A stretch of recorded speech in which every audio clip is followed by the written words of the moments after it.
Iron ore powder is the main raw material of iron and steel industry, often used in metallurgy industry, construction industry, shipbuilding industry, machinery industry, aircraft manufacturing, and other industries with high demand for steel.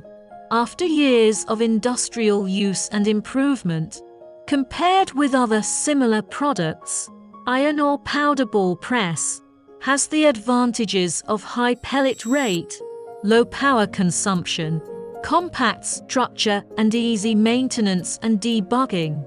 Iron ore powder ball press, due to the roller forced extrusion, the product has high density, high strength, high hardness of the three high characteristics, and iron ore powder ball press roll, 650 mm hard material, has good wear resistance, effectively improve the service life of the roll. After the iron ore powder pelletizing mechanism as the forming material, energy saving and environmental protection, easy to transport, improve the utilization rate of waste, has good economic and social benefits.